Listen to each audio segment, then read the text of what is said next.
الشيطان الرجيم. بسم الله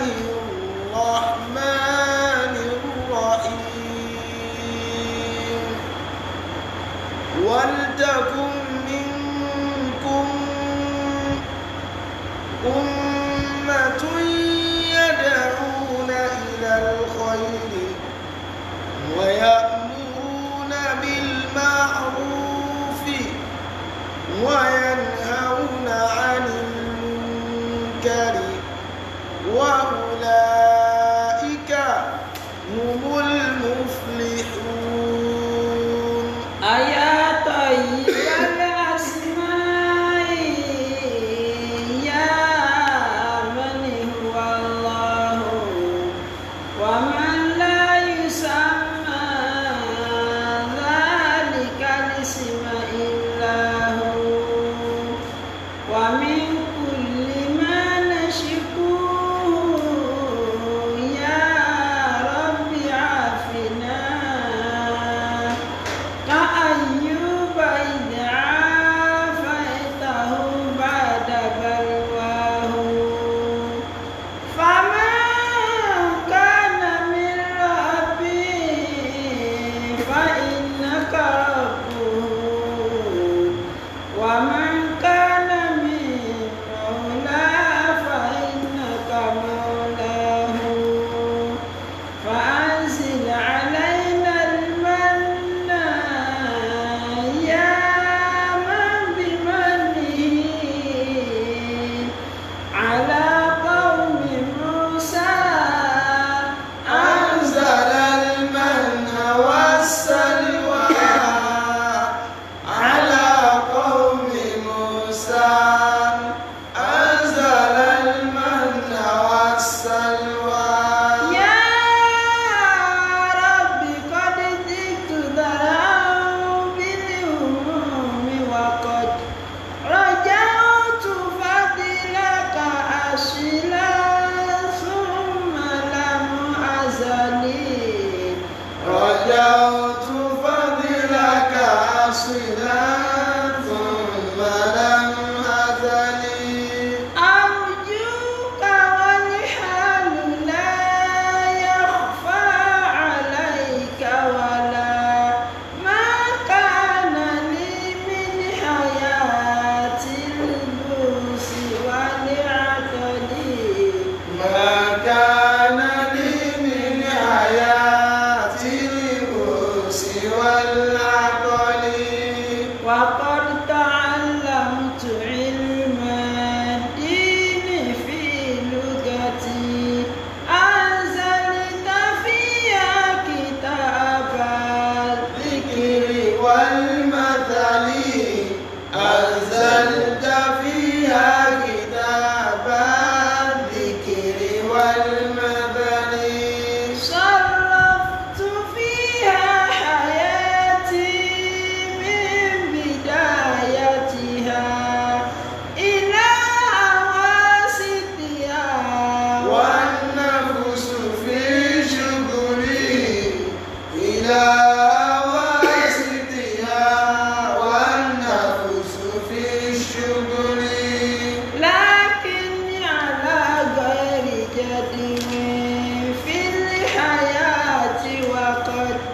ظلت معيشتنا ضنكا على الفشل ظلت معيشتنا ضنكا على الفشل.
هل أجبروك على توفير دولته ومنعنا حظنا حتى من العمل ومنعنا حظنا حتى من العمل يا خالق الخلق يا رحمن خاطبة يا من جرى ما خفى يا عالم الجمل يا من يرى ما خفى يا عالم الجمل أنت الذي قال ادعوا وأستجيب لكم فارحموا بين كذا نجوى وذا زلل فارحموا بين كذا النجوى وذا الزلل إن العدا كلهم يسعون في تلفي ويزعمون بأني لست بالنادي ويزعمون بأني لست بالنادي أسألك ربي ببطلان ما صنعوا فأنت رب إلهي حافظ الراجي فأنت رب إلهي حافظ الراجي يا غارة الله حلل عقد ما ربطوا وشتت شمل أقوام الذي اختلطوا وشتت شمل أقوام الذي اختلطوا الله أكبر سيف الله يقتلهم وكل من قد خلوا في رأيهم هبطوا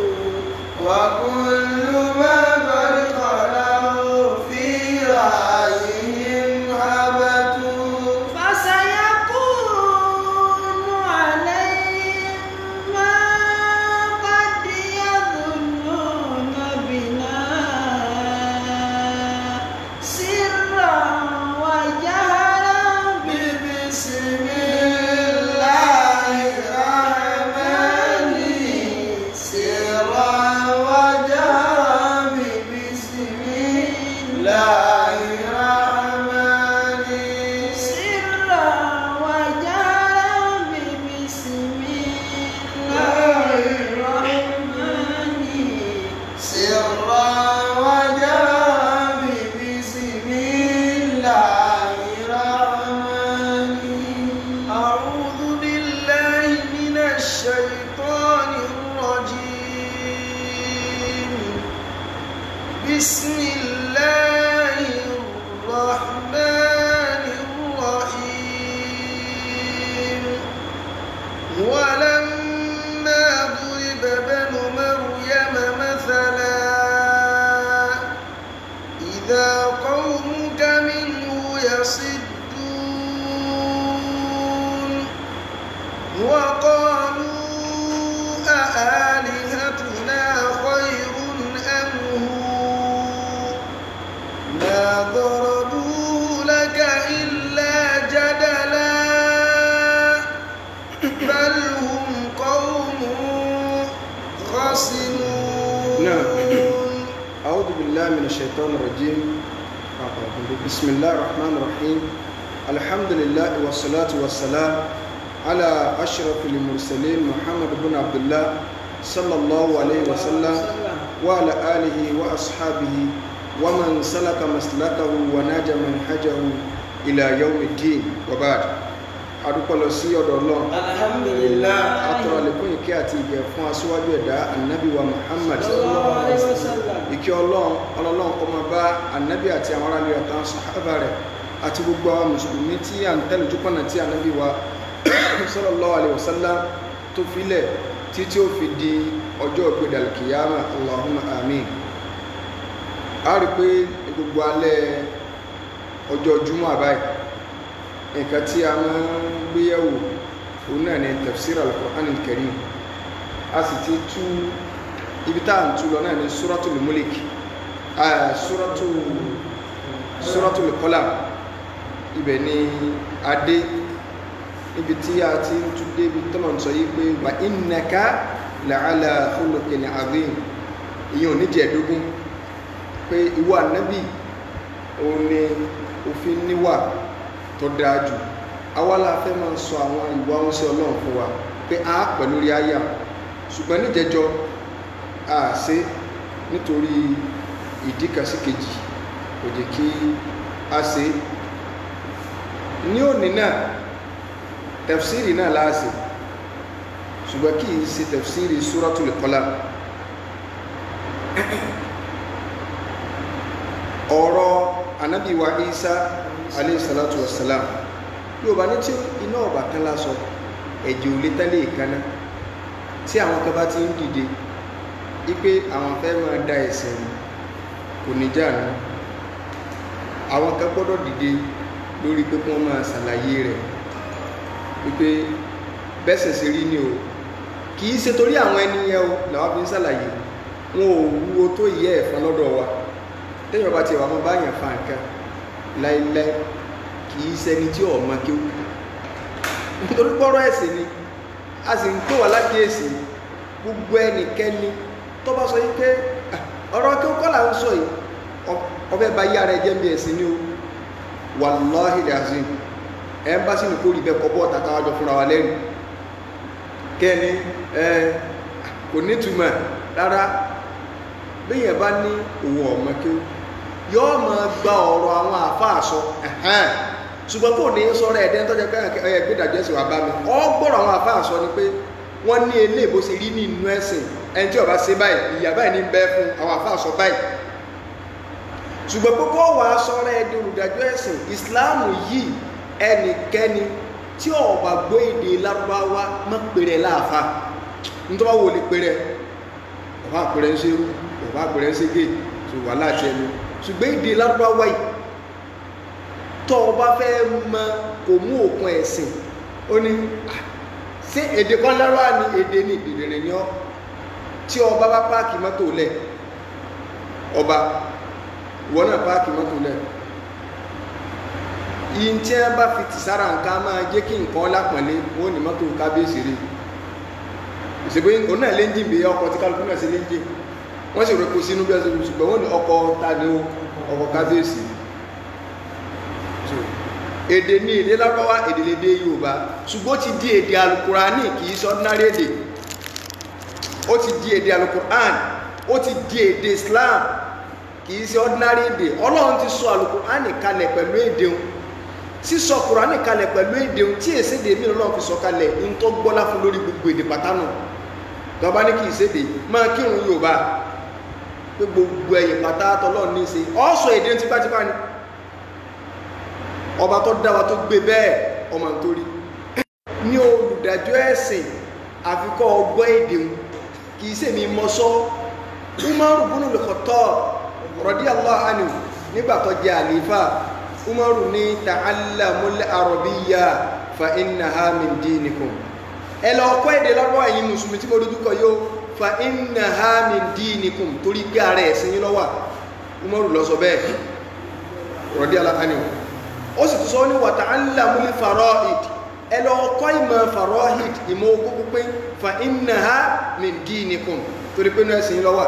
À ń sọ ilé ìgbé bíyàn ọ̀bá mọ̀ nǹkan mọ́fẹ́nu kéré ẹ̀. So in tí mo bá níbẹ̀ ni pé tàbá fi mọ́ báyẹ̀ jiyàn ẹ̀sìn ọ̀rọ̀ àwọn ọ̀rọ̀ kan bẹ tó jẹ́ wípé wàláhì tí ẹni tí ọ̀bá mọ̀ ń pẹ̀ ẹ̀sìn bá wọnú odò rẹ̀ ó gbé lọ irú rẹ̀ lódò tó gbáwọn ilé lọ tó ráwọn kan ní àkóró rí ń wá. Ṣùgbọ́n nígbà tó jẹ́ pé ọpọlọ yẹn kò gbádùn àmọ́ gbádùn ọpọlọ ìwọ tó wá ń tẹ̀lé irú ẹni bẹ́ẹ̀ èyí tó wọ́ pé ọ̀rọ̀ kí ó kọ́ mi ò mọ̀ kí ó ẹni kọ̀ kọ́ mi àgbọ́yé sí la ní ọdẹ wa ń tẹ̀lé ọdẹ onídẹ̀ wa ń sọ òfin ẹ̀sìn fún ọ kí ni ọwà fi sọ English Quran Yorùbá Quran ẹ̀dá kòtò wá jẹ pé gbáà ni ẹbẹ́ sọ Islam dẹ̀sí Christianity dìtẹ́nì kọ́kọ́ dìdí tí ọlọ́run pé òun kí á ní túnmọ̀ ká ń lọ lé kí ó rárá o rárá so kìí ṣe torí irú ẹni tó ti jẹ́ kó lọ làwa ń sọ ṣùgbọ́n torí ẹ̀yin tó lọ fún ní làákàyè ní sọ pé tẹ́ẹ̀gbọ́n o ìyàtọ̀ ń bẹ láàrin ọgbọ́n àti làákàyè ẹ̀yin tó lọ fún ní làákàyè tẹ́ẹ̀lé ní àríwò yìí sọ pé ẹ jẹ́ ká wò ó ta ní sòótọ́ ọ̀rọ̀ ta ní ń parọ́ torí irú yìí náà fi ń sọ̀rọ̀ kẹ́ ẹ má bàa bọ̀ sínú páńpẹ́ àwọn tá à ń sọ yìí àwọn aláìmọ̀kan ìjọ ajájá so lára ń pe kíní kan ní kálábù ẹni tájá bá bù jẹ àìsàn tí wọ́n ti bẹ̀ jáde ni so gánagánà lè yàn máa ṣe gbogbo tí yàrá sì mọ̀ tó bá jẹ́ dáadáa ó yẹ kí yóò lè apply rẹ̀ ní ògbésí ayé ńgbọ́ lọ ní a máa jẹ màálù àwa ń jẹ ó ní a máa jáde à ń jẹ ẹn tó lọ́lọ́ ní kó wọ́n jaja náà ẹ sọ fún pé tí ọba jẹ ọlọ́run òbí léèrè kọ́ jẹ́ o kárí pé jẹ́ báyìí so torí gbogbo dáadáa tí yìnbá mà ó yẹ kí yìí lè máa mú lò àmàkì mọ́kàdá à ń lọ so bó lọ́sẹ̀ àmà dáadáa kan so ẹ jaja o gbogbo ẹ̀yin tẹ̀ tẹ̀lé tó ọba jaja gbèsè ayé ọlọ́run òbí ọ léèrè kọ́ jẹ́ kí kálábù ò mú ọ so àìsàn tí máa mẹ́ ti ń jaja so kódà bí èèyàn bá lọ lẹ́tọ̀ọ́ ní Islam tí ọba jẹ́ gan kálábù wọn ò mú inú ọpọlọ wọ̀nranwọ̀nran ní ọmọ sí so wọ̀nranwọ̀nran ìyókè ní yóò mú yàn ní ọpọlọ so ọlọ́mọdé kálábù ò mú ọ ọ̀tọ̀ ní kẹ́líbù ọ̀tọ̀ ní kálábù so ọlọ́mọdé kálábù ò mú ọ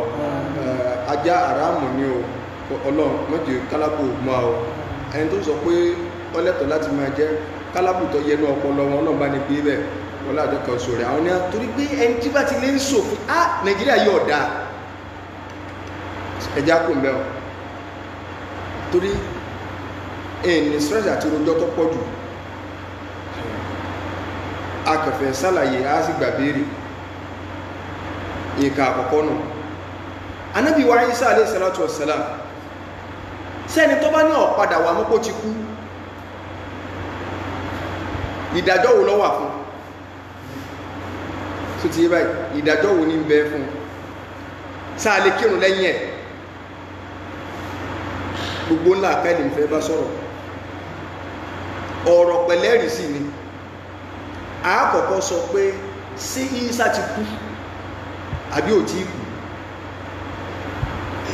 Ànábì wa Ìsá kò tí kú alayhi salatu wassalam ìsì ń bẹ láyé in tó dàrú máwọn ẹni tá ń sọ̀rọ̀ wọn lọ́wọ́ ẹ̀ òun náà ni pé wọ́n jọ́ta súnà ẹni tó já àfáànú wọn ìjọ́ta súnà ló kó bá àwọn èèyàn kan bẹ wọ́n gbẹ́nu tì nísàlẹ̀ ẹ̀mí wọn àwọn gẹ́gẹ́ mọ̀ pé in táwọn ẹni yìí ń sọ kò rí bẹ́ẹ̀ o ṣùgbọ́n torí pé wọ́n jọ ń gbógun ti súnà wọ́n wá dáalé wọn ọ̀sọ̀rọ̀ lọ́ọ̀ náà bẹ́ẹ̀ ẹmọ̀ ọ̀tá alágbẹ́já àwọn ilé náà bá wọn kó bó wọn ṣe ní kọ́ máa bẹ̀sìn jẹ́ ẹ ti dáalé ok ẹ̀yin lẹ́ẹ̀lẹ́ máa sọ bí tẹ́ ẹ bá wà ṣe rí súnà Quran kó tó lè tú kìí ká sọ̀rọ̀ bọ́ kàn bọ́ bí Quran ní Yorùbá kan àwọn sọ pé nígbà náà ọwọ́ a sọ pé ta ní sọ pé inna lillahi wa inna ilaihi raji'un àwọn èèyàn rí Islam fi kẹ́lẹ̀ Yorùbá o wallahi azim dèdèrè kó sì bọ́ ta yóò sì mọ́ tó mọ́ pé kìí sọ̀rọ̀ kí ó là ń sọ tí ọ̀gbẹ́nu àwọn àfáà sọ̀rọ̀ ipé wọ́n sọ báyìí òun ní àwọn ọmọ dájọ́ ẹ̀sìn kí ẹ ọ̀rọ̀ púpọ̀ gbogbo ẹ̀ náà ní ti bá ní translate sórí gbogbo ọ̀tọ̀ sọ pé translation ó lè jẹ́ ọgbàgbọ́ yé ẹ̀rì pé mo jókòó mọ́ nǹkan kìíní bíi mọ́ ọmọ lọ bẹ sórí èmi máa fẹ́ wú ẹ̀rì jáde tẹ́ẹ̀fì mọ̀ pé tá a lọ tá àwọn bàbá èmi èlò Kùránì òun Yorùbá tó ń wò yìí àwọn bàbá wa lónìí ọlọ́wú jáde inú ilé ni ó rí ó ti gbó àwọn bàbá wa lónìí dádì tèmi so ọ̀dọ̀ dádì wọn ní ẹ̀fẹ́ ti gbà so mo lọ tó family house ní o so mo lọ wú mo wá ń go ibi náà mo ti ń wò ní ìsìn mo wá ń go rélèéka mo wá ń go kíní Kùránì tàwọn bàbá wa ṣé Adam ti ṣé Kàmáàlì ó ní o mo wá ń go tí a sọ níbi ìbẹ̀rẹ̀ wọ́n ń sọ bẹ́ẹ̀ pé àwọn nǹkan táwọn tú yìí o àwọn kàn fẹ́ fi tú fún elédè wa láti lè fi sun mágbọ̀ yẹ́sì díẹ̀ ní o oríkan túra wọn lẹ̀ tọ́kà mọ́jẹ́ pé kùránì tó náà sáàrùn sí àwòtí ẹ̀gbọ́n túnbọ̀ kankan yé ń bẹ̀ tó fi hàn yìí pé gbogbo àwọn bàbá yìí bàbá wa Sheikh Kamaluddin al-Adabi ní rahimahullah bàbá wa Sheikh Adam ní rahimahullah àti gbogbo àwọn tí wọ́n nípa nínú kùránì yìí pátá gbogbo wọn tẹ́ ẹ bá lọ jókòó gbọ́ tafsiri wọn nígbà wọn bá ń tú Al-Qur'an sẹ́rùn tí ẹ kọ́ lẹ̀ Yorùbá sẹ́rùn tí ẹ kọ́ Yorùbá ìnà ń tú àwọn tó ọmọ wò pé ee níbo làwọn àbáyé ti rí ìjẹ́ ń tú wọn ò rí bì kẹ́kẹ́ ju wípé in táwọn àtànà inú tí àti ẹ ti ń rí tí ẹ kélé gbogbo ẹ̀ láti kó lẹ́yìn ṣùgbọ́n náà túnbọ̀ tí ẹ gbọ́ pé àwọn elédè mi wọ́n kẹ́ sàánú pé kọ́mọ̀dé pa agbé Kùránì lọ́wọ́ so ìyẹn ni wọ́n á fẹ́ gbàgbọ́ yẹ́ ẹsẹ̀ lé lórí ọlọ́run bá ní kẹ́ ọgbọ̀n bàbá yìí so kó o tó lè tú Al-Qur'an ọlọ́wọ́ àwọn tọ́rọ̀ ṣíṣe ju wọn ṣẹlẹ̀ in ti ń kó bá wọn nù ọ̀tá súnnà tí ẹ jẹ́ òní wàhálà mo sọ pé ìfẹ́ pẹ́ pọ̀ torí pé ẹ ti ní ògbé kí rojọ́ pọ̀ ṣùgbọ́n àṣọ̀tálẹ̀ so sórí súnnà hadithi sí Al-Qur'an al-Karim function ti súnnà wá ṣe àwọn àfẹ́ẹ̀sìn wọ́n jẹ́ kó yé wa pé súnnà ní function tiẹ̀ níbi Al-Qur'an àkọ́kọ́ function súnnà ó ní pé àwọn àdíìsì mi ń bẹ tó jẹ́ wípé muwafiqatan lima jaa fil Qur'an al-Karim ìtí gẹ́ẹ́dẹ́ bí Kùránì ṣe sọ náà làdíìsì ṣe sọ ń bẹ nú àwọn àyà Kùránì mi tẹ́tí rẹ̀ ọgbọ́ o lè rí ogun tí mò ń sọ ní Kùránì Yorùbá o ìwọ tó ń tẹ̀lé wọn là ń bá sọ̀rọ̀ báyìí ìwọ tó ń tẹ̀lé wọn kọ́kọ́ máa gbọ́ sórí ntí àwọn tí a sọ pé ànàbí yìí sọ̀rọ̀ padà ó rí pé wọn ò ní wá sí mi tí a bá lọ tí a bá bọ̀ èyí tó rò pé òun inú wọn kálábù náà ní dàlámù àìsàn náà ọpọlọ fẹ́ni tó bá ti sọ pé ajá lẹ́tọ̀ọ́ àìsàn ajá náà ní kálábù so lápẹẹrẹ ànábì sallallahu alaihi wasallam ó ní inna Allaha yumli lidh-dhalim fa idha akhadahu lam yuflithu ọlọ́wọ́n bá àríkí ọlá a máa lọ alábòsí lára hadisi ànábì ni ó sallallahu alaihi wasallam ìbẹ̀ẹ́nu Bukhari ìbẹ̀ẹ́nu Muslim ànábì ní ọlọ́wọ́n máa ń lọ alábòsí lára tọ́jẹ́ yí pé idha akhadahu tọ́jọ́ tó bá gbá ń bẹ̀ kààbọ̀ ń bẹ̀ áyà àdíìsì ó sì kùn gẹ́ áyà Al-Qur'ani tọ́jẹ́ pé tọ́ bá fẹ́ tó áyà Qur'ani ó lè fàdíìsì yẹn bá kẹ̀ áyà wo mọ́wùlẹ̀ máa kà torí àsìkò Suratu Hud áyà 102 ọlọ́ni wa kadhalika akhdhu rabbika idha akhadha al-qura wa hiya zalima áyà Suratu Hud 102 àti àdísì tàà tún ọlọ́ni bí mo sì máa ń gbáwọn èèyàn mú náà nígbàmú tó lé tí wọn ò ní bọ́m̀bẹ̀ tí wọ́n bá ti gálábòsì ẹ̀rí pé àdísì àti Kùránì rẹ́gí ara wọn ló ṣe àwọn àyà Kùránì kan mẹ́bàá tó ṣe pé wọn àtàdísì rẹ́gí ni wọ́n ṣe súnà wá ṣe kí ni ó wá ṣe kò ń gẹ àyà Kùránì tó wà nílẹ̀ ìkànnù fọ́ńṣàn iṣẹ́ tí súnà wá sínú ìyẹn wà máa jẹ́ wípé tàwkídì ní súnà yìí làdísì yẹn wọ́n máa jẹ́ fún Qur'an láti lè bá àtún fi kan pàmò sí pé èyí tí ń bẹnu Qur'ani ànábì náà testify síbẹ̀. ẹlẹ́ẹ̀kejì tí súnà wá ń ṣe nínú function súnà òun náà ni pé antakuna bayanan lima urida bil Qur'an súnà ni wá ṣàlàyé tí Qur'ani gbà lérò súnà ó máa jẹ́ bí arọ́wàsì fún Qur'an ni ó sọ̀kalẹ̀ lódìdí báyìí súnà ni ó wà sára ìgbésẹ̀ rí tí Qur'an mi ní ẹni aráàrú rẹ̀ ìlọ́wọ́ pọ̀ náà Al-Qur'an ìyẹn làwọn oníkálábù yìí aláìsàn ajá ìyẹn ni wọn ò fẹ́ gbọ́ àtàwọn àfáànú wọn àtàwọn òmùgọ́nú wọn so ìní wọn ò fẹ́ gbọ́ tí wọ́n sọ pé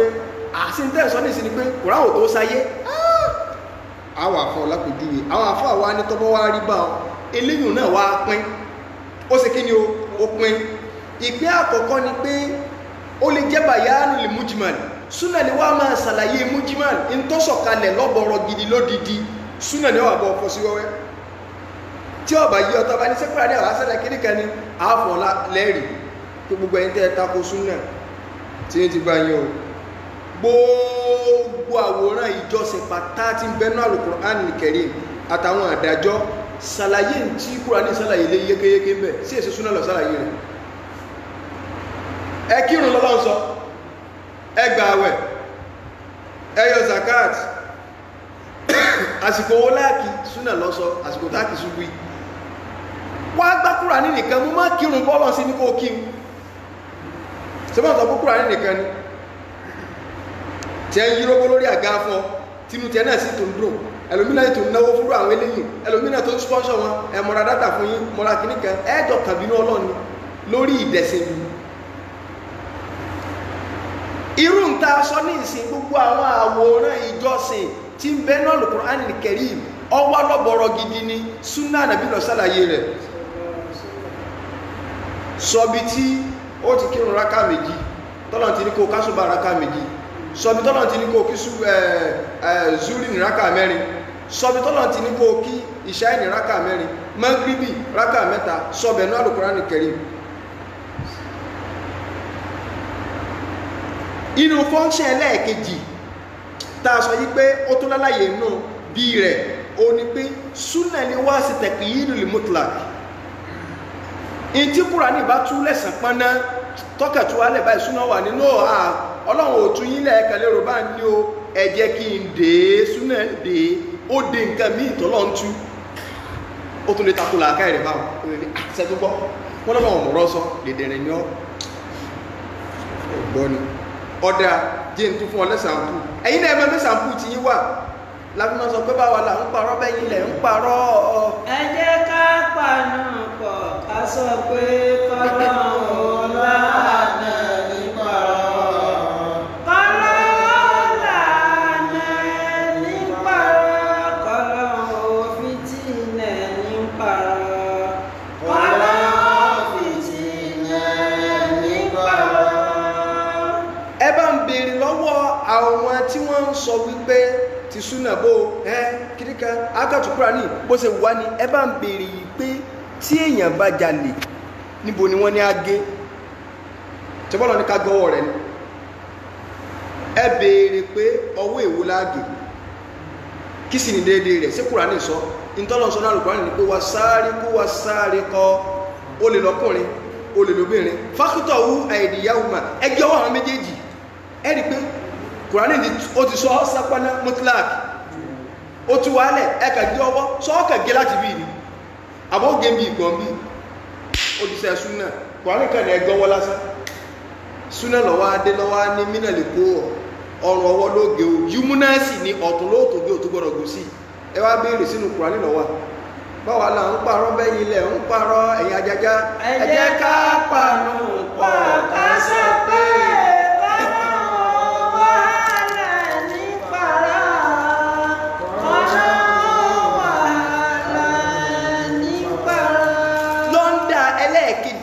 bí rẹ̀ nu ó tó kú sí inú àlàyé tí súnà wá ṣe fún Qur'an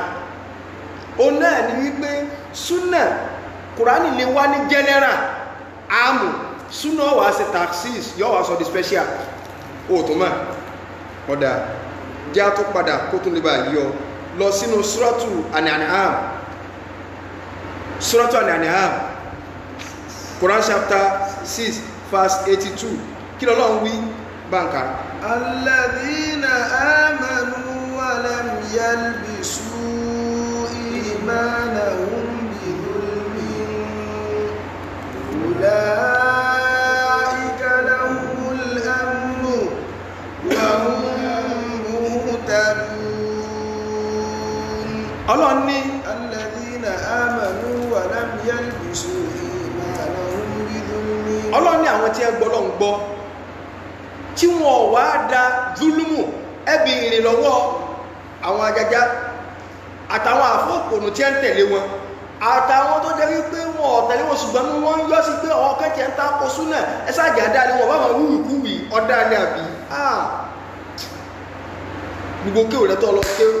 òwúlò fọ́ ẹ bèèrè pé kí ni a ń pè ní zulumu àbòsí ni kọ́dà tí ẹsẹ̀ kí ó gán mọ̀túnmọ̀ súlímù ọlọ́wọ́ á ní tí wọ́n ọ̀dá àbòsí pọ̀ mọ́ ìgbàgbọ́ wọn general náà lọ́n gbé wá ní àmù àdìsí lọ́wọ́ sàlàyé fún wa pé má gbọ́ yé sábòsí o torí pọ́nà wọn pàwọn tí wọ́n sábòsí pẹ̀lú ìmánì wọn ulaika lahumul amnu àwọn lẹ́ni ìfọ̀kànbalẹ̀ láyé wà ń mú tàdúnà àwọn lẹ́ni ìfọ̀kànbalẹ̀ lálìkì àmà amúnúnù níjọ́ ọ̀pàyé kéke wà ń mú tàdúnà fi dúníyà aminuna fil akhirati àwọn ní àmànà láyé àwọn ni wọ́n jẹ́ olùfọ̀kànbalẹ̀ lálìkì àmà kò yé wa tọ́bá wá rí bá nígbàtà yá ń sọ̀kalẹ̀ àwọn sàábé àwọn ti gbàgbọ́ yé general ìtumọ̀ zulimuye wọ́n bá wò pé ọ̀ sí wọ́n bẹnu wa tí ó lè sábòsí ọkọ sábòsí ìyàwó ìyàwó náà sábòsí ọkọ àtorísìírísìí ọ̀pọ̀lọpọ̀ nǹkan bí kí wá ní tàbẹ́ síbẹ̀ ànábì ní kìí ṣe tọ́lọ́run sọ ń bẹ̀ jẹ́ àtúkùrà ní nǹkan ó fẹ́ pé òun ò lè gbọ́kùrà ní ìyàtúkọ̀ ọlọ́gbọ́ lẹ́nu ń ṣe ọlọ́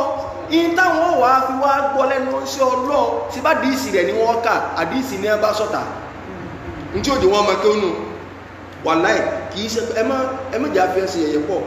kìkì tẹ́ yí pé bọ́já kò wú àwọn náà kì í nú àwọn ogun ṣùgbọ́ta súnà tí ẹ yà yìí súnà náà bí ò ṣe bá bínú kò ṣe bá bínú súnà náà bí ò ṣe bá dìtẹ̀ tẹ́bẹ́rẹ́ ní tó ń bínú súnà wèrè ni wọ́n kẹ́ fún wọn lágbo súnà náà bí ò ṣe bá bínú súnà náà bí ò ṣe dìtẹ̀ tẹ́bẹ́rẹ́ ní tó ń bínú súnà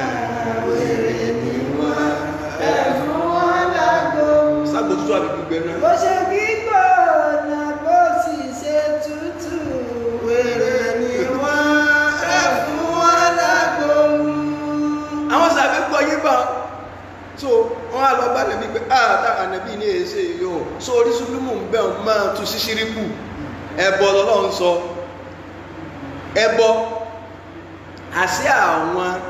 tí wọ́n bá ní ìgbàgbọ́ lódodo tí wọ́n wà mú ẹbọ pẹ̀lú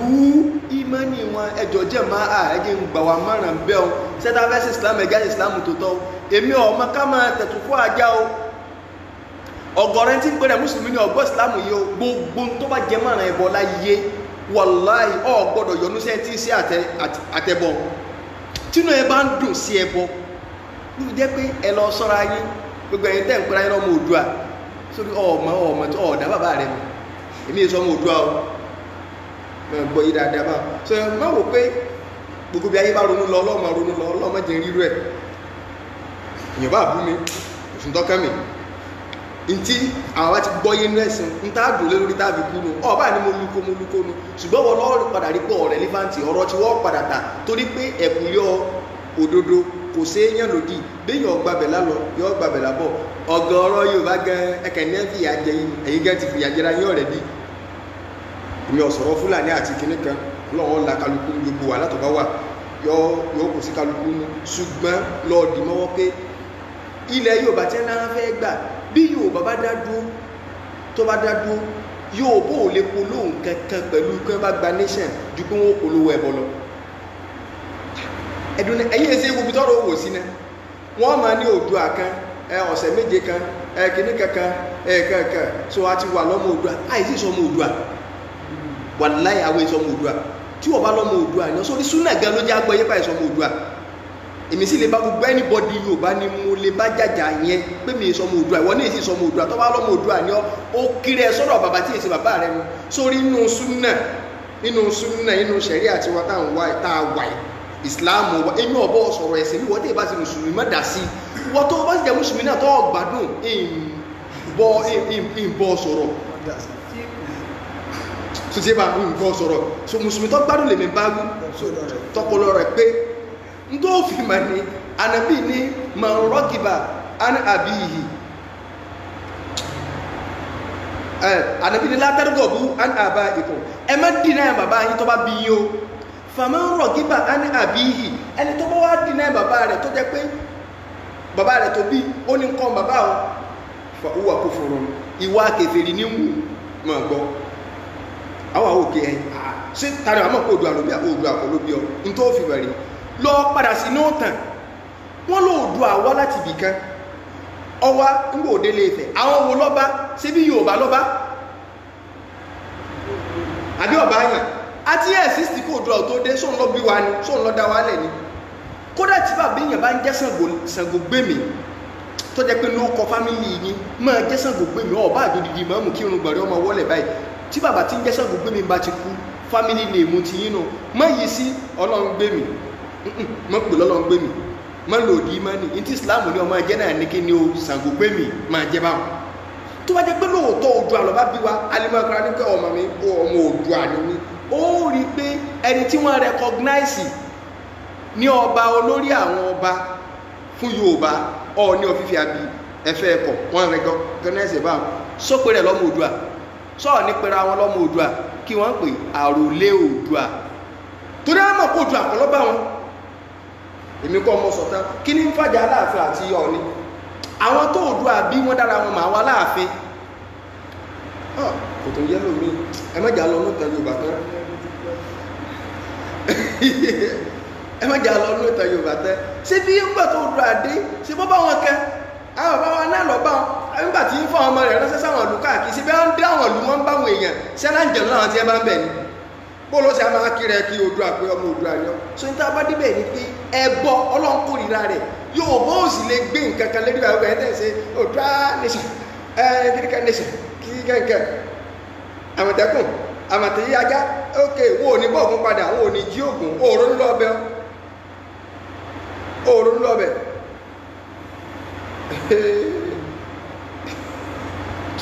kó Ọlọ́run jẹ́ àgbọ́ Ìsìlámù tó tọ́ yé Ọlọ́run mẹ́jẹ lómi òdíwájú Ọlọ́run kó tó yé pèsè Ìsìlámù ló ṣe wọ́tọ̀ bá Ọlọ́run ní udkhulu fi sílímì káàfà wà wọnú Ìsìlámù tapá ti tán wala tattabi'u khutuwati shaytan ẹ má tẹ̀lé lánàá èṣù gbogbo tí wọ́n pè ní rẹ̀ bọ́ ó ní lọ́lọ́run sọ fún alùpàá alladina amanu wa lam yalbisu imanahum bizulmin ulaika lahumul amnu wa hum muhtaduna population kola fi ṣe nǹkan èyàn díẹ̀ lórí real straight àtàwọn function mi nti súnà wá sí pọ̀ kákàrà ṣàlàyé díẹ̀ ọ̀rọ̀ Ànábì Ìsá alayhi salatu wassalam ńgbà tí Ọlọ́run fẹ́ sọ̀rọ̀ Ìsá sanabi Ìsá so ti kú àbí ò tí kú so Ànábì Ìsá ò tí kú o àwọn àyà ẹ̀rí pé mo sọ pé o ò lè dáyà Quran tú so àfikọ́ owó bó lẹ́ntọ́lọ́ ọ̀rọ̀ wá sí tú ń ta bálọ́dọ̀ bàbá wa tí a kọ́ wa lẹ́kọ̀ọ́ ogun bàbá táà rí ni pé wọ́n máa tú Al-Qur'ani àwọn tafsiri táwọn bàbá yìí fi tú tí wọ́n máa dákọ ilẹ̀ àwọn náà fẹ́ dákọ lálẹ́ ẹ wá béèrè lọ wá àwọn ará bí pé bo ní ẹ ti rí tiẹ́ ẹjá ọkọ̀ lọ sínú suratu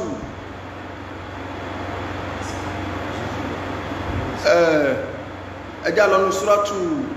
Nisa suratu ayakelu maka mú àwọn ẹ̀rí wá so suratu Nisa banka wa min ahlil kitabi illa bangbe látòkè mọ́gbé láti bẹ̀ ó lè bá yìí ṣebọ́lọ̀ tí ń sọ̀rọ̀ rẹ̀ bọ̀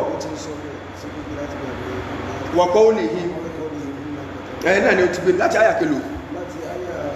157 àyà 157 ẹ̀hán وقولهم إنا قتلنا المسيح عيسى بن مريم رسول الله وما قتلوه وما صلبوه ولكن شبه لهم وإن الذين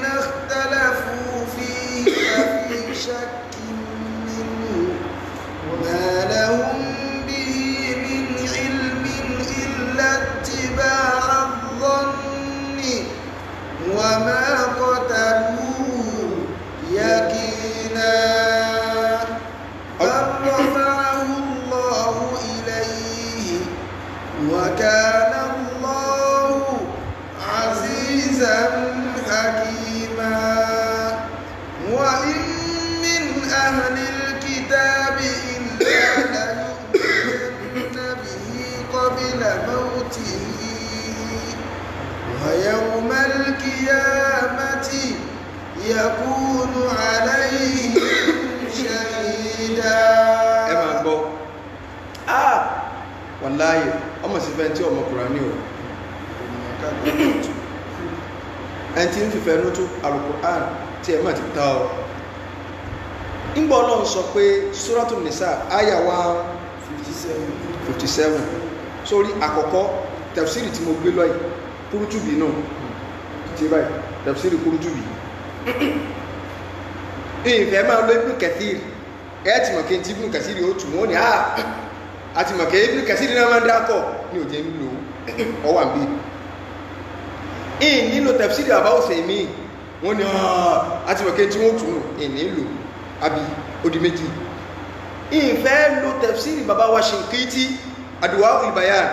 ọwà bí wọ́n ni àti mọ̀ kí n tí wọ́n tù náà ìfẹ́ lò nílò tafsiri Tabari Ra'isul Mufassirin olórí gbogbo àfún tafsiri pátá àwọn àfún bídí àgámà nílò sójá ó di méjì ó di mẹ́rin òkè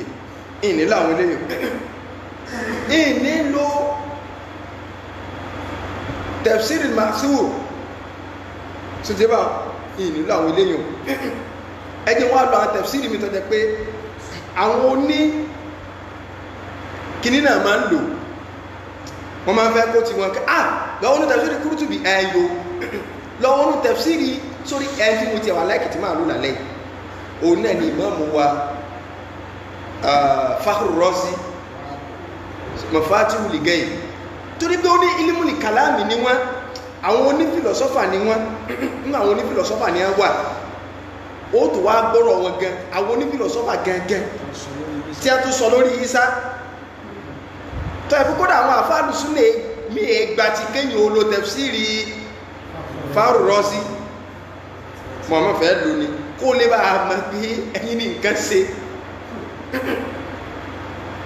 káàtì ẹ̀tọ́ wá lọ sọ Ibnul Arabi Ahkamul Qur'an so tọ́jẹ́ ti Maliki òun náà wà bí mẹ́jà fẹ́ rí pọ́ ti Qurtubi ní so mujalladu ẹlẹ́ẹ̀kẹta nọ́mbà 3 ọ́sàrí wọ́n kọ́ àtọ́kọ́ 3 bẹ́ so volume 3 ní page 362 ní tí èjì adákọ̀ page ní pé tí a máa yàtọ̀ síra wọn ṣùgbọ́n lọ wo tafsiri ẹ̀yin Christian wọn kàn má gbélébù ẹwọ́ náà yí mi tí kàn má gbélébù ọlọ́nlá àdàrú mọ́ wọn lójú ni ọ̀dà náà nígbà ọlọ́run sọ náà Al-Qur'an ẹ lọ wo Yorùbá sẹ́rí ẹ jẹ́ ká Al-Qur'an ní Yorùbá báyìí mo fẹ́ gbé yín kọlu àwọn bàbá yìí Al-Qur'an ní Yorùbá rí láyé ṣùgbọ́n àwọn àgbé yín kọlu àwọn bàbá mo fẹ́ èmi sáfẹ́ establish party pé tẹ́ẹ̀ bá ti ẹ̀rí tẹ̀lú dodo dìdìrì tí bá ń tẹ̀lé gọ́ọ̀mù yìí pé òun kẹfẹ́ sórí ibú ni òun ró dodo bá ń gbókùrà ní Yorùbá tó ti yé báyìí máa gbọ́ nígbàtí ní ó sọ pé àwọn àbáyìí wọ́n try wọ́n kọ̀rọ̀ atú nígbàtí wọ́n lọ́n dàrú sọ mọ̀ pé ọ wà padà sínú àdísì tẹ́fẹ́ bá sọ́ta bó ló ṣe dàrú ọlá àkàdàrú mọ́ wọn lójú kí náà bàbá gan tú Suratul Nisa fast kí náà ká 157 bá ń ka Kùránì àwọn bàbá wa Sheikh Kamaluddin Al-Adabi Sheikh Adam Al-Alori bàbá wa aláàyá aláka ní bàbá wa aláka níbàdàn àti wọ́n bá wà báyìí àti ọ̀rọ̀ wọn tí wọ́n sọ pé dájúdájú àwa ti pa Al-Masihu Isa ọmọ Maryama òjíṣẹ́ Ọlọ́run bẹ́ẹ̀ sì ni wọn kò pa bẹ́ẹ̀ sì ni wọn kò rí kan má àgbélébù alóore ṣùgbọ́n ajẹ́ kí ó rí bẹ́ẹ̀ lójú wọn ni. ọgbọ́n wọn ní ṣùgbọ́n ajẹ́ kó rí bẹ́ẹ̀ sọ pé táwọn bá gẹ́ sọnù ajẹ́ kó rí bẹ́ẹ̀ lójú wọn àwọn tí wọ́n bọ́ ọtún nítumọ̀ àwa padà sínú tẹ̀síìrù àwa àfà bóòlù àwọn sàbí ṣe túbẹ̀ ṣe bí wọ́n ní wọ́n lójú ní ànábì ló sì ka Kùránì fún wọn yóò sì ṣàlàyé bó ṣe rú lójú fún wọn bóòlù náà ṣe rú mọ́ lójú nígbà tó wá jẹ́ kébi tẹ́ padà sí tí ẹni tí nǹkan bá rújú tẹ́ padà sí ilẹ̀ yìí bá sọ̀tà súnà náà bí ò ṣe bá bínú súnà náà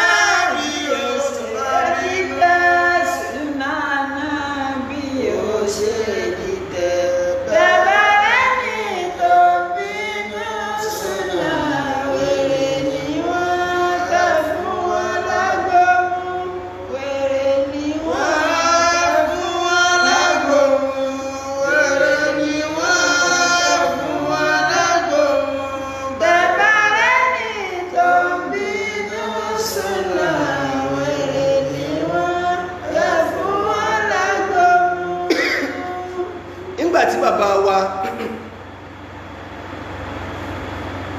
so bàbá wa Qurtubi tí a fẹ́ túbẹ̀ wọ́n ní walakin shubbiha lahum ay ulkiya shabuhu ala ghayrihi. Qurtubi sọ bá kí ni túbẹ̀ rẹ̀ wọ́n gbé àwọ̀ rẹ̀ wọ̀ fẹ́lòmí àwọn tí a ti tú ilé ilẹ̀ Oòduà ò tí ìdílẹ̀ Yorùbá o kìí sọ̀rọ̀ 800 years tí a ti tú ogun táà ń sọ yìí o radiyallahu anhu tí a bá ní tààlà gba sàábé tọ́mọ Kùránì ìtumọ̀ rẹ̀ Ànábì lọ sàdúrà rẹ̀ fún àwọn bídíà gan máa ń sọ àwọn bídíà Ànábì sàdúrà ọlọ́ fìmọ̀ Kùránì máa blẹ́bìnà bá ẹ̀tọ́wọ́ Ànábì wà sàdúrà fún pé kọjọ́ ga mufasiru gbogbo ẹ̀ sàbí pátá ìwọ ni kọ́ ọmọ gbogbo àdìmọ́ mi ìwọ ni kọ́ ọmọ Kùránì jù kọ́ ọmọ túmọ̀ rẹ̀ jù bó ló ṣe wá tu abúlẹ́bìnà bá òun lọ́wọ́ àgbà pé kayfiyati najati Isa min aidil yahudi wa rafuhu hayyan ila samai oníbò lànà bí Isa ṣe là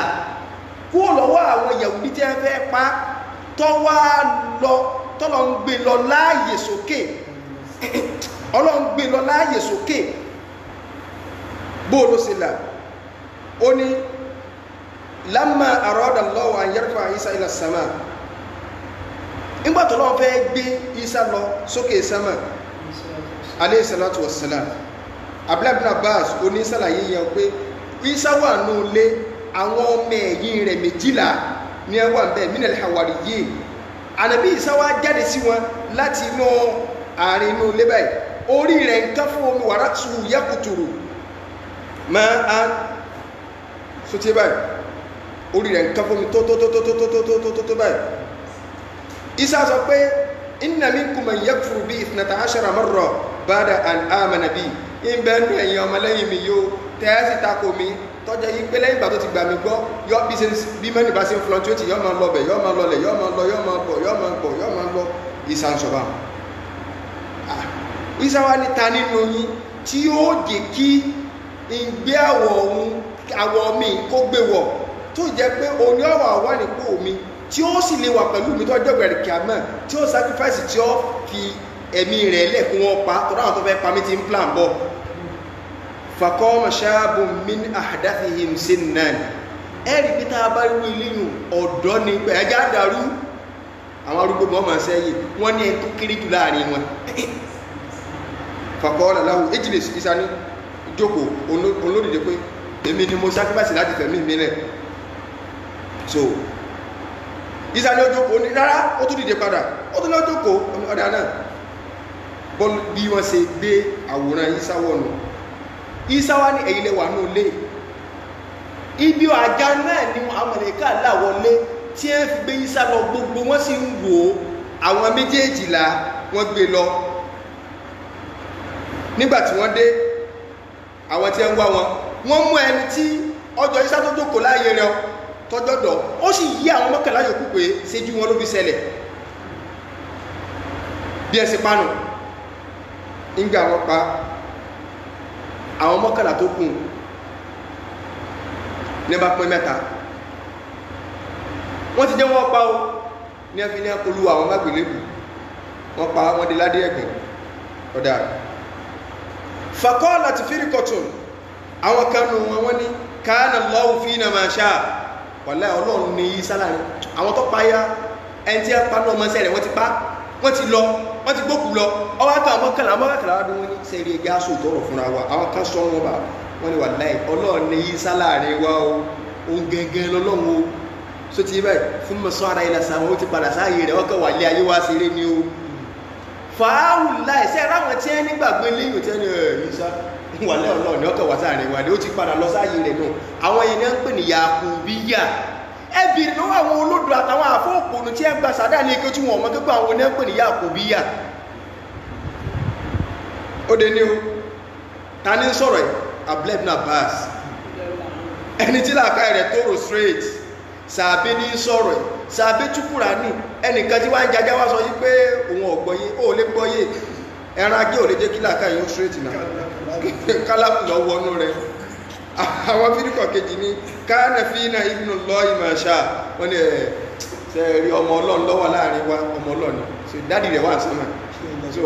súnmọ̀ rọ̀ bá Allahu ilé bàbá rẹ̀ ló gbé lọ sí ọ̀dọ̀ rẹ̀ balẹ̀ dádì rẹ̀ lọ ránṣẹ́ sí so wà áwùláì nàstúríyà àwọn eléyìn tí ẹnirú gbàgbọ́ là ń pè ní nàstúríyà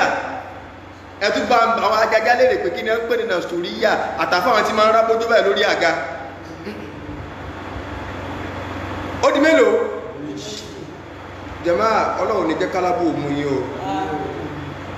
wọ́kọ́ láti fírikọ̀tún àwọn kẹta dìde wọ́n ní káànà fínà Abdullahi wa rasulahu olùbíbá sórí sáwà láàrin wa Abdullahi khabaru kánà ọjẹ́rú sí Ọlọ́run wa rasulahu òjíṣẹ́ Ọlọ́run ni kìí sọlọ́run kìí sọmọ Ọlọ́run a sáàjọ mà ní ṣe bíbí náà ni ẹ ti wá gbé ẹsẹ̀ àtúnrúkú lẹ́nu sìn asọ̀wọ̀n ànájú méjì ní yóò àwọn ọmọ ẹ̀yìn rẹ̀ sẹ́yà pé ìsátọ́ pé ẹ́ẹ̀dì kèfèrí lẹ́yìn ní àyíká kó tó dígbẹ́ gbé lọ Abdullahi ibn Abbas ní wà áwùláyí alìmùsùlùmùnà àwọn ẹlẹ́ẹ̀kẹta ní mùsùlùmí ó fi ẹ̀pẹ́ tí ọ̀bá gbáńtà sọ ìláìsá bí mùsùlùmí kìí ṣe mùsùlùmí Abdullahi ibn Abbas ló pé yìí kèfèrí omi kọ́ àwọn tí a gbà yìí pé ẹrú sí Ọlọ́run òjíṣẹ́ rẹ̀ ni wọ́n kà gbé lọ sánmà ní wà áwùláhí mùsùlùmí Abdullahi ibn Abbas sọ láwọn ní mùsùlùmí ó bẹ̀ pé méjì tí wájú lókè kìí ṣe mùsùlùmí àkọ́kọ́ kìí ṣe mùsùlùmí ìkejì kìí ṣe mùsùlùmí ta ni kí ni yóò fi jẹ́ mùsùlùmí o náà ni pé ọgbà wípé ànàbí Ìsá ò tí kú torí pé ó ní í ṣe pẹ̀lú àṣírọ́tù sáà ó ní í ṣe pẹ̀lú ọ̀rọ̀ ọjọ́ ìgbéra kíámà nínú orígun ìgbàgbọ́ mẹ́fà tá a gbọ́dọ̀ ní pé al-imanu bil yawmil akhir àgbàjọ́ ìgbéra kíámà gbọ́ tí ẹ bá lè yan ọgbàjọ́ ìgbéra kíámà gbọ́ àìmọ́kọ̀tà òhìdù yíyanjú ìmọ̀lọ́run lọ́kàn yíyanjú ló kó bá yín ìgbàjọ́ ìgbéra kíámà gbọ́ kò túmọ̀ pé mọ̀kàkàlì kíámà ń bẹ rárá gbogbo tí ó ṣẹlẹ̀ bí fún àlìkíámà tá a fi máa rí pé fúláṣẹ́ àlìkíámà ní ọgbọ́dọ̀ gbàgbọ́ mọ́ torí inú àwọn àlámọ̀rí gẹ́ìbù ni ìkọ̀kọ̀ ni Ọlọ́run sọ pé dhalika al-kitabu la rayba fihi hudan lil muttaqin alladhina yu'minuna bil ghaib àwọn tí wọ́n gba nǹkan tí wọ́n ò rí gbọ́ nínú táàrí ni gbogbo ntánàbí sọ pé yóò ṣẹlẹ̀ ká yóò tó parẹ́ nínú ntánàbí sì ni yóò ṣẹlẹ̀ nípa nàbí Ìsá ń padà bọ̀ ìwọ sì takò ọ̀tàkà nàbí Abdullahi ibn Abbas sọ pé ẹni tí ó bá ti gbà bá kìí ṣe mùsùlùmí àlè kírun lẹ́yìn ẹ̀ tí ìdájọ́ kèfèrí rẹ̀ tọ́ inú ṣẹ̀ríà Islam èyí dá ọkọ̀ pé lágbájá báyìí kèfèrí nítorí ọmọ sọ ní pé gbogbo ẹ̀ bá ní irú ìgbàgbọ́ báyìí wọ́n lè má dá kọ́ sí pé but ustaasu lágbájá mà ní wọ́n ló ti ẹ̀ ń bọ̀ bẹ̀ ní kọ́ mú ti kọ́ bẹ̀ anybody tó bá ní irú ìgbàgbọ́ báyìí fọwọ́ káfíìrù kèfèrí ni but alájí lágbájá ń kọ́ wọ́n lè má ti kọ́ ní ọmọ ìmọ̀mù lágbájá ń kọ́ wọ́n ló gbọ́ sínú mọ́tò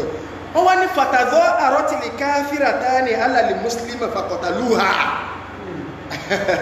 abúlé bá sì ní àwọn ọkọ̀ méjì yẹn ní wọ́n bá sọ díjà ìjà lẹ́yìn tí ọba ti lẹ́rìí mọ́ ẹni tó wá fẹ́ dá nǹkan orí ìjà ni wọ́n sọ ọjà ìbẹ̀rẹ̀ àwọn ti bí náà á ti kíríkà ní ìgbẹ́ni ìròyìn faqataluha ní wọ́n bá pa àwọn mùsùlùmí wọ́n bá wọn jà wọ́n jà ní tùkùtù faqataluha wọ́n pa wọ́pọ̀ báwọn mùsùlùmí yẹn jà torí kọ́tàlá ní káwọn ọmọdé kọ́tàlá falam yazalil islamu tamisan hatta ba'atha Allahu Muhammadan sallallahu alayhi wa sallam islamu wáyé kọ̀ gbò lẹ́yìn tí ní dojúkọ bá tí wọ́n fẹ́ máa fún irọ́gbò òdodo mọ́lẹ̀ kíá irọ́ ni bó ṣe rí ní kíríkà ìkẹ̀kẹ̀ títí tọ́lọ́run fi wá gbá nàbí dìde ànàbí lọ́lọ́run wá ní ọ́wá kílẹ̀ àlámọ̀ rí táwọn èèyàn ń já sí òun Abdullahi ibn Abbas ní fa anzalallah Abdullahi ibn Abbas ní kó lè bá àgbọ́yé wá lọ wáyàtọ̀ lọ́n sọ nínú suratu Saf àyà àkọ́tẹ́ pé fa amanat ta'ifatun min bani Isra'il fa amanat ta'ifatun min bani Isra'il ìtumọ̀ rẹ̀ ní pé àwọn Tọ́ífà kan gbàgbọ́ àwọn apá kan lójú ayé ànábì Ìsá wọ́n gbà. ayyuhalladhina amanu kunu ansara ọwọ́ ọ̀tún mo bí ní o. kama qala Isa ibn Maryam lil hawariyina man ansari ila Allah qala al hawariyuna nahnu ansarullah. ẹ̀gbọ́n ẹ máa gbọ́ tọ́lọ́ sọ́ńbẹ̀ wo mọ̀bọ̀ ọlọ́run ní ẹ̀mọ ìyẹn olùgbàgbọ́ òdodo tẹ́ bá fẹ́ dúró. ẹ̀yin náà jẹ́ olùrànlọ́wọ́ fọ́nà ẹjọ́ olùrànlọ́wọ́ fẹ́ sìn. kama qala Isa ibn Maryam lil hawariyyin. nígbà tí Isa ọmọ Maryam ń sọ abúlé náà bá sì ní túmọ̀ tafsiri ní ló fi sọ̀tàn nígbà tí Isa ọmọ ìṣiṣẹ́ wàláì ẹ bá tẹ̀lé wọn wallahi àpẹẹrẹ orí ibú ni kí lára lọ kí ó sí nígbàtí nínú ìrìn ọ̀kájọ́ Yorùbá kan máa sọ fẹ́mi pé kìíní ìwọ́tọ̀ ọ̀tẹ̀ ọlọ́run ní abúlẹ́bùnà bá sì ní túnkẹ́ ó ní ọlọ́run ní ẹ̀yin ẹjẹ́ olùrànlọ́wọ́ Ọlọ́run gẹ́gẹ́ bí Ìsá ṣe sọ fún àwọn ọmọlẹ́yìn rẹ̀ wọ àwọn méjì láwọn ike man ansari ilallah tálẹ́ntì ọjà lára ṣe mi lọ sọ́dọ̀ Ọlọ́run wọ́n fẹ́ pàmí báyìí ta ní òfin rẹ̀ lẹ̀ la ilaha illallah wallahi ẹ̀sìn bẹ́sìn jẹ́ ẹjẹ́ àjọ bọ́ọ̀ta káwá sípè tó tó bá jẹ́ pàánà bí Ìsá ó ti kú ẹjẹ́ àṣì ìtìhàn wà nẹ́ẹ̀sìn tí ọba yí àyè ọlọ́kù kára wọ́ra ṣe sọ́lọ́ àti gbogbo ẹ̀yà àfá àtọ́wọ́ bídí àti kìníkà tẹ́ ẹ̀dáká lórí rẹ̀ ẹjẹ́ àjọ wára dára sọ́lọ́ pé ìwọ̀n bá ti bí àwẹ̀ kù sí ẹni tó bá parọ́ káwá sọ nǹkan tí ó ṣẹlẹ̀ sí wallahi Ànábì Ìsá ò ti kú gbogbo ẹni tó bá gbà kú ti kú ti di kèfèrí kìí sọ̀rọ̀ wọn iná búrẹ́dì ọlọ́wọ̀ lè dín kírun lẹ́yìn irú ẹni tó bá ní gbogbo àfi tí ọba fi hàn tí ìmọ̀ ló kù tí ń bá ilé mọ̀ yìí ń léwé ìsìnrùn mi torí sàárì ọ̀pàpọ̀ wọ́kọ́lọ́bà ń wọ sàárì ìní ọláìkì mi ìyàn bá bọ́ta kó ṣe fídíò kọ̀wọ́ fún mi ní ìdáhùn padà wà lágbèsí ayé ẹnu mo ti sọ torí pé tí ìbá ṣe Facebook kan báyìí gan ọ̀pọ̀lọpọ̀ ẹlòmí ti máa ń fa lẹ́sì máa ń sọ̀rọ̀ mi nǹkan máa gbá káàwọ̀ lọ àrífínmọ̀ nílé yìí o so ẹni tó jẹ pé wàláì wọn ò bẹ́ lómi ìdánù gbogbo àwọn tí ń bọ́ ta tó bá dúró ní sáìdì ibi tí ń bá wa ìmọ̀ kan kìlọ̀ láàrin ọdún márùn-ún tí ìníwó tí a àtẹlùmí tó pèrè lágbà ṣe tí ìmọ̀ ọ̀dà lójú ó sùn ọ ni ó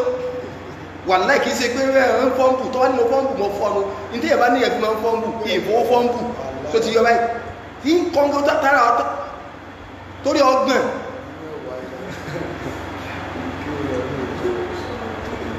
síbí ní kí ni túnmọ̀ mẹ́ta sọ́rí ilallah ọya kí ni túnmọ̀ rẹ̀ Ìsá ní sọ̀rọ̀ ta ní ó sì sacrifice qala al-hawariyuna nahnu ansarullah. Gbogbo wọn ní ẹ sọ̀rọ̀ ìjọ́nà wọn ní Ìsá fún ọ̀rí àdùn tí àwàlẹ́ àrẹ́bí àwọn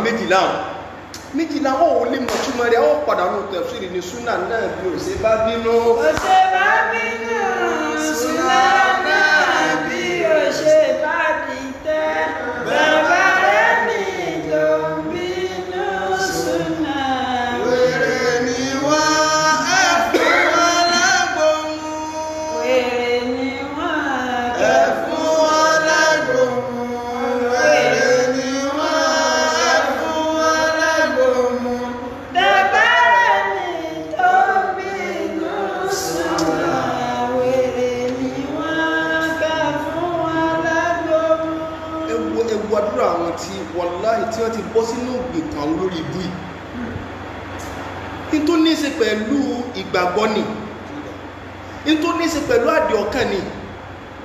kẹ́ẹ̀sì máa báyé àwọn èèyàn jẹ báyìí kẹ́ẹ̀sì rò pé ẹ lọ́bẹ̀ ìwájú Ọlọ́run fílì wàláhì ẹ̀ lè lọ ẹ̀ ń dorí Al-Qur'an ní kodò àwọn èèyàn wá ròyìn pé trivial issue ní tàà ń sọ bá ṣe kọ́ kó sì gbèsè ayé rẹ̀ ọ̀rọ̀ ẹ̀sìn lélẹ̀ yìí ẹ̀sìn ń parọ́ má nàbí ẹ̀sìn ń parọ́ Ọlọ́run nífa amanat ta'ifatun wa kafarat ta'ifa amanat ta'ifatun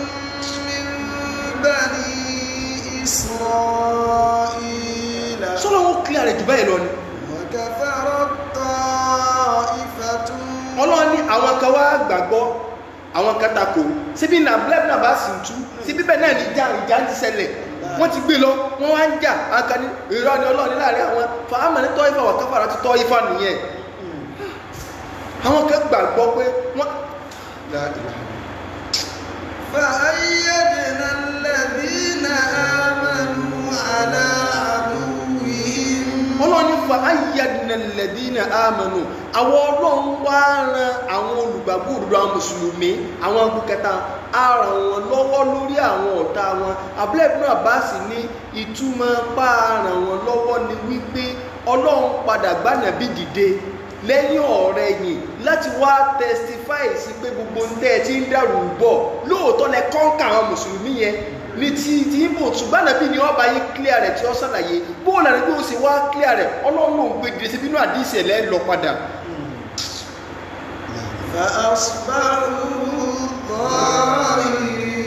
ọlọ́run ní fa asbahu zahirin wọ́n wá padà dẹ́ntí ọjẹ̀gà ẹni tó jẹ páwọn ní ẹborí awọ́láborí gbogbo ẹni tó bá tó wá sọ pé bọ́rọ̀ yìí ṣàṣírí kan ọ̀rọ̀ múròrí àwọn kèfèrí ìtànà torí pé nínú tó gbọ́dọ̀ gbàgbọ́ nínú ẹ̀sìn ọ̀ràn yẹn ni tó bá gbàgbọ́ wallahi kèfèrí ni ọ́.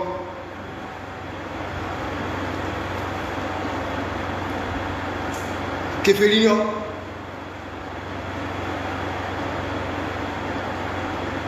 ẹni tí ó ń sọ̀rọ̀ kò lè sálámà sí mi kí n dáhùn fún mọ́bí láìlẹ̀ wà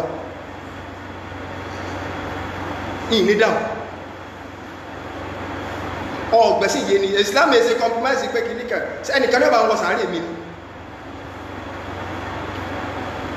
kódà kéèyàn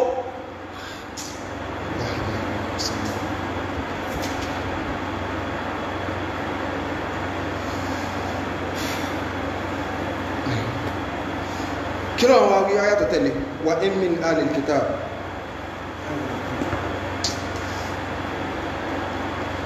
وإن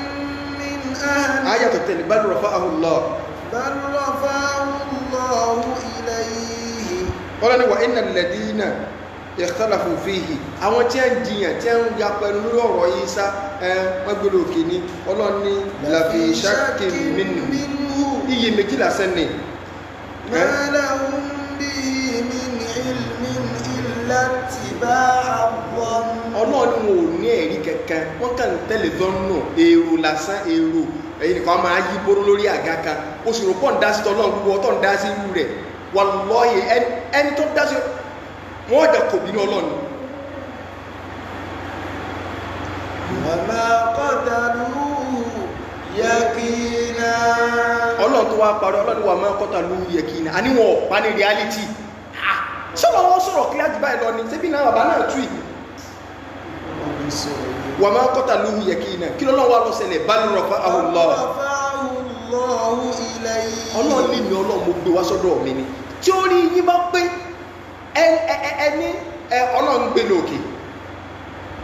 ṣùgbọ́n padà gbé wá sílẹ̀ ọwọ́ akú kì í ṣe pé apá Kùránì yóò wá sí nke ìmọ̀gbá fọ̀wà ní sọbi tọ́rọ̀ rẹ̀ yọrí sí Kùránì sọ bí ẹsẹ̀ gbé lọ ẹwà sọ bí tẹ́yìn ti rí gbókú ṣe bí bal rafa'ahu Allah ẹbá sọ fún ó tú àyà 150 kíni 158 Suratu Nisa bal rafa'ahu Allah kí náà bàbá tó sọ bá ń tútọ̀ àbàbà bal rafa'ahu Allah ọlọ́run sọ bó ṣe gbé lọ ẹ̀yẹ wá sọ ayàtọ̀ lọ́run sọ bó ṣe kú sí bẹ́ẹ̀ ní Kùránì nẹ̀fẹ́ gbàgbọ́ ọyẹ sọ ayàtọ̀ lọ́run sọ bó ṣe kú tẹ́ ẹ̀ bá mú wá. bẹ́ẹ̀ kọ́ ọlọ́run gbé lọ sí ọ̀dọ̀ ara rẹ̀ àti pé ọlọ́run jẹ́ ẹni tí ó tóbi ọlọ́run. ẹ máa gbọ́ bẹ́ẹ̀ kọ́ kò rí bẹ́ẹ̀ wọn ọ̀pá níta bàbá tí ó kà máa ní túnú o tá lọ táwọn bàbá níta bàbá tún ní o kí ni bàbá wí. bẹ́ẹ̀ kọ́ ṣé Ádámù ní tú yìí o. ọlọ́run gbé lọ sí ọ̀dọ̀ ara rẹ̀. ọlọ́run gbé lọ sí ọ̀dọ̀ ara rẹ̀. Kùránì Yorùbá náà ìyìn lórí láyé mi káyìí bá a mọ̀ fẹ́fẹ́ establish party bẹ́ẹ̀ kọ́ wàláàkẹ́ làwọn tún ṣùgbí àlàwọ̀ bí i bálí jẹ́ ìbálí ní ọ̀tún bálí bẹ́ẹ̀ kọ́ torí pé wọ́n kọ́kọ́ kó ogun tí lọ wájú ìdààmú ó ní tí ẹ máa fi báálí sínú átíkù so báálí bẹ́ẹ̀ kọ́ rọ̀fà àwùlọ́ ọlọ́run gbé lọ sọ́dọ̀ ara rẹ̀ ẹ̀yẹ wá máa yà àbí tó ti kú wá sọ́lọ́wọ́n ọlọ́run tó sọ bí ẹ ṣe gbé lọ nígbà tó wá sọ bí ẹ ṣe gbé padà wá níbo lẹ́yìn ti rí ibi tó ti kú báálí àjàjá bal rafa'ahu Allah bal rafa'ahu Allah ilayhi wa kana Allahu azizan hakima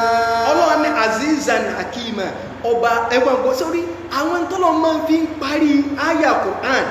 ìmọ̀ ń jẹ́ ká mọ̀rú tó bá wà ń bẹ̀ tí orí ẹ bá fakú tó bá mọ̀ tafsiri dáadáa wa kana Allah kí ló pè é azizan hakima azizu alágbára ọba alágbára ni àbí alágbára ni ṣe ń jiyàn agbára rẹ̀ ni pé kò tó gbé èèyàn lọ láàyè bẹ́ẹ̀ ẹ̀ ń jiyàn rẹ̀ azizu mọ̀lẹ́mí èmi ọlọ́run sọ báwọn ọlọ́run ní pèrè bẹ́ẹ̀ pé wa kana Allahu azizan hakiman ọ̀jọ̀gbọ́n ni mí mo tó mọ tó jẹ́ ń síbẹ̀ mo sì mọ tí ó padà ṣẹlẹ̀ lẹ́yìn ìwà àgbà àwọn ìparí àyàgá máa tásìrí kí lọ́lọ́wọ́ wí min ahlil kitabi illa la yu'minanna bihi qabla mawtihi àyà 159 yìí wà tó bá ń tú kí náà bàbá sọ mẹ́ 159 àti pé kò ní sí ẹnìkan nínú àwọn onítìrà àyàfi kí ó gbà á gbọ́ síwájú kí ó tó kú tí ó bá sì di ọjọ́ àjíǹde ọlọ́ni tó bá sì jọjọ́ àjíǹde yóò jẹ ẹlẹ́rìí takò wọn la ilaha illallah àwọn àfáà wá débẹ̀ ibi wọ́n ní ọlọ́ni wà ní kò sí ẹnìkan náà àwọn alùkìtà illa la yu'minanna bihi qabla mawtihi àfikọ́ yà gbàgbọ́ yóò gbàgbọ́ nínú àwọn alùkìtà qabla mawtihi yẹn síwájú ikú rẹ̀ háù yẹn dọ̀míìrù yẹn sànàbí ìsáni lọ́ọ́bá àbí síwájú ikú àwọn onítìrà pé ẹnìkan náà àwọn kírísítẹ̀nì àbíjù sí kí ẹnì kírísítẹ̀nì kó tó kú síwájú ikú tiẹ̀ ni àbí síwájú ikú ànàbí ìsá àwọn àfáà wa kún sọ́nà bíi mẹ́rin lórí ẹ̀ àwọn kan ní ìtọ́nà sọ́mẹ̀ ni pé ẹni pé àwọn àbá náà wọ́n ra túbẹ̀ ni wọ́n ní pé síwájú ikú rẹ̀ àwa mọ̀ rẹ̀ àwa fẹ́ mọ̀ rẹ̀ àmọ̀ rẹ̀ wàlẹ́ àgbọ́dọ̀ mọ̀ rẹ̀ síwájú ikú rẹ̀ a máa rọ́pò orúkọ a máa ń tọ́ dálé lórí dọ̀mí ìkùnú tó bá ti á di pé eléyìí sọ tiẹ̀ tọ̀hún sọ tiẹ̀ kí la fi máa mọ̀ ní tó ṣe òní pé ká padà sínú àdíìsì tẹ bá sọ̀tà náà lórí yóò burú sódà náà. àdíìsì bàrẹ̀ ṣàṣẹ inú yóò àdìlú alákùnlé ìyáàtì yóò àdìlú alákùnlé ìyáàtì. àfààní aláìkún bílẹ̀ hadith falaysa shay'un. aláìkún bílẹ̀ hadith falaysa shay'un yu'adilu ala kulli jihati yu'adilu ala kulli jihati. sọ́fẹ́ máa kí wàá padà sínú súnà ni o tí gbogbo wọ́tọ̀ mọ́ ọmọ rẹ lọ́lé kí o bí díà ó sì ṣe rẹ̀ báwọn tí ń ṣe kú lórí wíwá ọmọ rẹ ló ṣe kú lórí báwọn tó ti yọ báyìí aláàmọ̀ rẹ̀ we must know rẹ̀ àmọ́ ó ṣe pàtàkì ká mọ̀ rẹ̀ àwọn èèyàn ti sọ wọ́n ti kọ́ pé ó ṣe pàtàkì sí kí ni o ká mọ̀ rẹ̀ rẹ̀ yẹn làwọn fẹ́ mọ̀ nígbà lọ sọ pé kò sẹ́ni ìkànnà lè kìtà illa yu'minanna bihi qabla mawti yìí ọ gbọ́dọ̀ gbàgbọ́ síwájú ikú rẹ̀ ọ̀dà àfáà wa al-Qurtubi number 1 àwọn ní sórí wọ́n ní qala ibn Abbas wal Hasan wa Mujahid wa Ikrima alimana la yu'minanna bi Isa qabla mawtihi ay al-katibi ìtumọ̀ rẹ̀ ní pé alùkìtàbí yóò gba Isa gbọ́ síwájú kí Isa ó tó kú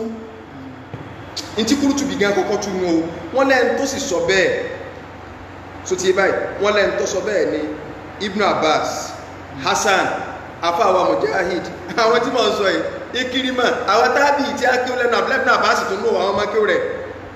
wọ́n ní túmọ̀ wọn nù wọ́n ní fàlẹ̀há ulìbúlá àìdàtún àlà Isa so ti báyìí láyúmì náà nàbì yìí ẹmọ̀gbọ́n táwọn sọ ni pé yọ́ gba Isa gbọ́ wọ́n wá ní wàlẹ̀ áwùsá ní àyẹ alàlẹ̀ kìtàbí ìtumọ̀ ní pé síwájú kẹ́ni yóò tó kú mọ́ gbọ́ àwọn òní ẹparọ́ sọ pé àwọn àfáà sọ̀rọ̀ tọ́rọ̀ bá ti á pẹ́ka afẹ́ lọ́bi tí ọlọ́láàfíà àwọn báyìí pé síwájú kí alùlùkìtàbù yìí ó tó kú yóò gba Isa gbọ́ pásítọ̀ ẹni pásítọ̀ torí ọjẹ́ àti kúmú yìí àti tí ò kúmú yìí kó tó kú báyìí yóò mọ̀ pé òótọ́ ọ̀rọ̀ Jésù ìsọmọ Ọlọ́run yóò rí nígbà tí mẹ́lẹ̀kẹ́ àkúbá yọ sí tí ọmọ yìí pé wà láìranù ló ń ṣe wọ́n ní túmọ̀ rẹ̀ nù وذلك أنه ليس أحد من أهل الكتاب اليهود والنصارى إلا ويؤمن بعيسى عليه السلام إذا عاين الملك طبعا الملك أقوى ولكنه إيمان لا ينفع ṣùgbọ́n gbà náà tó bá ilé gbàgbọ́ ìmánì tí ó ṣàǹfààní ni bàbá Qurtubi ló tú o sotiba لأنه إيمان عند اليأس torí pé ìmánì last hope tí ọ̀sọ̀ option yóò bá ní ilẹ̀ṣọ́ ọmọdé sóko ọwá ló láyà tí ọba láyà sí yóò sún oko ní ìyọ̀bá wọ́n ní ẹjẹ́ àtúwà lọ inú ọ̀rọ̀ wọn náà ni o mo fẹ́ wọ́n ní wàkílà mo ní ìmọ̀pẹ́ òrùjọ tó báyìí wàkílà la yu'minanna bihi wọ́n nínú túnmọ̀ táwọn èèyàn tó fún náà ni pé wọ́n ní la yu'minanna bihi wọ́n náà ká sọ pé àní wọ́n gbàgbọ́ bihi wọ́n ní háò yẹ wọ́n gbàgbọ́ wọn lánàbí ní bá wí pé àìbí Muhammad tó ti bá ipé kò sálù kìtàbù tí ó fẹ́ kú láyé tí ó ní máa pàdánàbí lọ ẹkọ́ wọ̀n tẹ́lẹ̀ nígbà rí mọ́lẹ̀ ẹ̀ká kú àwọn kan tó tú bá wọ́n náà kan tó tú sí pé la yu'minanna bihi kò sálù kìtàbù tó fẹ́ tú àìbìlá yóò gbọ́lọ́gbọ́ yóò rí pọ́lọ̀ lọ ẹkún wọn gbàgbọ́ ó di mélòó ó di mẹ́ta aláàfẹ́ mọ́ rẹ̀ síwájú kú rẹ̀ gẹ́mọ̀ bọ́ qabla an yamuta wala yanfa'uhul iman wọ́n ní wàtàwìláni lè àwàláni adhar tàwọn lọ́nà wọ́n ní sí ẹni ká sọ wípé yóò gbà lè kìtàbù gbọ́ pé yóò gbà nàbí ìságbọ́ máa gbọ́ pé yóò gbà nàbí ìságbọ́ bàbá ní àdìhárù eléyìn ògán lọ́hàn jù tó lágbára jù kí ló dé wọ́n ní in táwọn fẹ́ sẹ́rí ọ̀rọ̀ lè pọ̀ lágbájá sọ tàmẹ̀dó sọ dé ń fọ́ lẹ́sàn púpọ̀ lè bá yí ọ ẹlòmí ò ní wọ́n mọ́ ní ká máa tẹ̀lọ́rọ̀ àwọn àfà kìí sí pàǹtẹ́ ọ̀rọ̀ àfà mo ti gbàgbé iṣu kẹtí àbáwá táyé ìjọba tẹ́ ń sọ níbi last week wọ́n ní àwọn pé àfẹ́sọ̀kìnjọ́ kan àfẹ́sọ̀kìn náà àwọn sọ pé ọ̀rọ̀ bàbá lè léyàn kéde kan ní tí mo sọ òyí àbàtà ìjọba ní ìjọ náà kò sì lè yí ẹbá kò sì yé bá kò lè yí wọn òyìn ọ̀fẹ́ wọn bá wọn wọ́ kéde ní àwọn kékeré kan bẹ tó jẹ pé kìí sí pà tẹ̀lọ́rọ̀ àwọn àfà irinṣẹ́ kan lè yẹn fi máa mọ̀ pé Màlíkì sọ kìí ṣiṣẹ́ kékeré o wàláhì àṣírí pé Màlíkì sọ báyìí Ṣàfi'í sọ báyìí èwo la fẹ́ gbámú kìí ṣe pá gbọ́rọ̀ àwọn àfáàmù ṣùgbọ́n a lè dánà bí mà àwọn ènìyàn lọ sálàyé wọ́n wọ́ṣìpà kìí ṣe pá wọ́ṣìpà àwọn àfáà ọ̀rọ̀ àlẹ́bílẹ̀ la fẹ́ tẹ̀lé ṣùgbọ́n lọ́n fún wọn ní hikima tí ẹ bá ti wá sálàyé pé ń tọ́ wà ń bí ní ìyẹn láàfi wá mú nígbà bá Qurtubi sọ ẹmọ́ tó jẹ́ ìyà nígbà Qurtubi sọ lọ tọ́sọ́bọ̀ wọ́n wá ní ẹ̀mọ̀ gbọ́ wọ́n ní tí àwọn wá rí pé lọ́lágbára jù lọ́rọ̀ ní pé ká sọ wípé kò sẹ́ni kẹ́kẹ́ náà lè kitab àyàfi kó gba Ìsá gbọ́ àbí wọ́n ní tàbí sọ bẹ́ẹ̀ ni pé hadith tí Imam Zuri gbà wà kí ni wọ́n fi bá kọ̀rọ̀ tó lágbára jù lọ́rọ̀ àfà ṣe bá dìíṣì lẹ́yìn ọmọ ẹ̀ Qurtubi ní làdìíṣì wajadna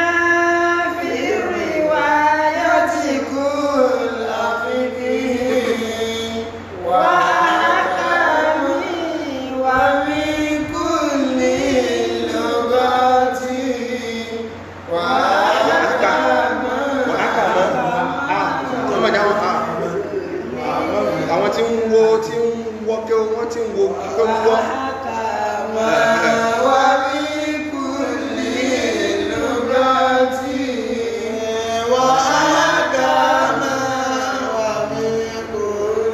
mẹ́gbọ́n torí àsìkò wọ́n nítorí àdísì àbí ìkùrọ̀ ìrọ̀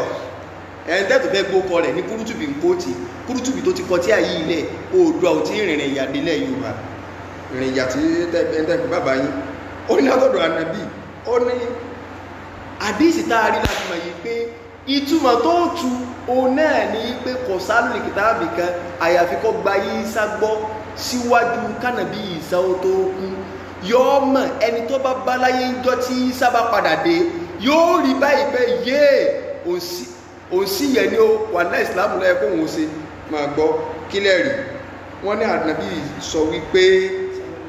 layanzi lánà sórí láàmù yẹn tó wà náà sá layanzi lánà